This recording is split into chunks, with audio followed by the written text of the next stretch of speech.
नासिन वाक़िया खां कंदासीं। अॻूणे सदर आसिफ अली ज़रदारी चयो आहे त ईंदड़ चूंडनि में पीपल्स पार्टी पंजाब ऐं वफ़ाक़ में हुकूमत ठाहींदी।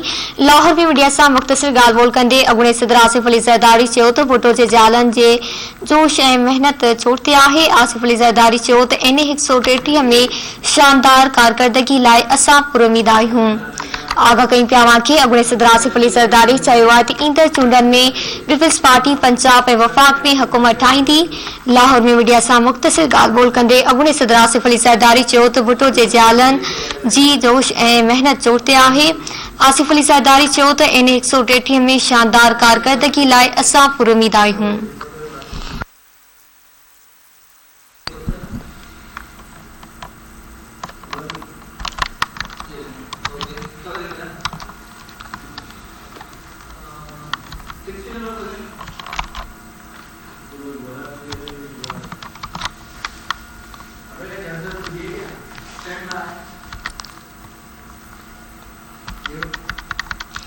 नाज़रीन वाक़िया अपडेट कंदासीं। क़ौमी असम्बली में अपोजिशन लीडर नवाज़ लीग जे सदर मियां शहबाज शरीफ चयो आहे त नवाज़ शरीफ ऐं मरियम नवाज़ खे सियासी अमल खां ॿाहिरि रखण जी स्कीम जोड़ी वई।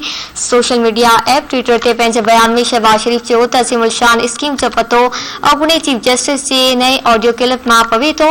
शहबाज शरीफ चयो त क़ौम इंसाफ़ जे ओसीड़े में आहे, ग़लतियुनि खे दुरुस्त करण जो वक़्तु अची वियो आहे। ख़बर मां शेयर कई पिया। क़ौमी असम्बली में अपोजिशन लीडर ऐं नवाज़ लीग जे सदर मियां शहबाज शरीफ चयो आहे त नवाज़ शरीफ ऐं मरियम नवाज़ खे सियासी अमल खां ॿाहिरि रखण जी स्कीम जोड़ी वई।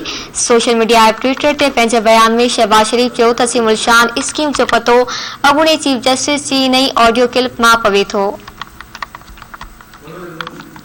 ख़बर मां शेयर कई पिया। क़ौमी असम्बली में अपोजिशन लीडर ऐं नवाज़ लीग जे सदर मियां शहबाज शरीफ चयो आहे त नवाज़ शरीफ ऐं मरियम नवाज़ खे सियासी अमल खां ॿाहिरि रखण जी स्कीम जोड़ी वई।